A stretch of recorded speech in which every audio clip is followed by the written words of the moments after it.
નમસ્કાર HX24 news ગુજરાતીમાં આપનું હાર્દિક સ્વાગત છે। દરરોજના બ્રેકિંગ સમાચાર જોવા માટે અમારી ચેનલ લાઇક, કમેન્ટ, શેર અને સબસ્ક્રાઇબ કરો। ચાલો જોઈએ આજના તાજા બ્રેકિંગ સમાચાર। જેતપુર જિલ્લા પંચાયતમાં આપને ઝટકો લાગ્યો। સ્થાનિક ચૂંટણી પહેલા આપને લાગ્યો મોટો ઝટકો।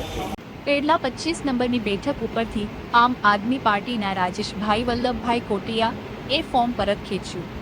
પાર્ટીના પ્રોબ્લેમને કારણે ફોર્મ પરત ખેંચાનો દાવો। પેટલા સીટના અંદરના સભ્યોની મિલીભગત હોય ફોર્મ પરત ખેંચ્યું।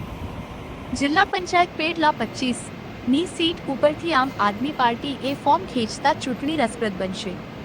HX24 ન્યૂઝ ગુજરાતી સાથે હેમંત શેખવા, જેતપુર। રાજેશ વલ્લભભાઈ કોટડિયા। કઈ બેઠક ઉપરથી 25 બેટલા।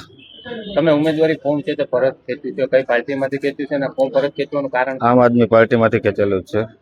પાર્ટીના અમુક પ્રોબ્લેમના હિસાબે ફોર્મ પરત ખેંચેલું છે। એટલે શું કેવા પ્રકારનો પ્રોબ્લેમ છે? કોઈ અમારા તાલુકાના ઉમેદવારનું મેન્ડેટ નહોતું મળેલું। અમારે નીચેના બીજા અમુક તાલુકાના સીટના ઓલા છે સભ્યો, એમાં બધે મિલીભગત છે, ઘણા પ્રોબ્લેમ છે એના હિસાબે એટલે એટલા માટે થઈને તમે આમ આદમી પાર્ટીમાંથી જિલ્લા પંચાયતના ઉમેદવાર તરીકે ફોર્મ પરત ખેંચી લીધું છે।